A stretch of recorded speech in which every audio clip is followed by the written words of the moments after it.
dig har min själ sin ro. Bara i dig, min Gud, från honom kommer mitt hopp. Bara han är min klippa,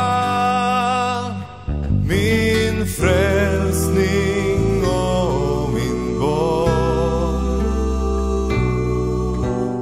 Jag skall inte vackla,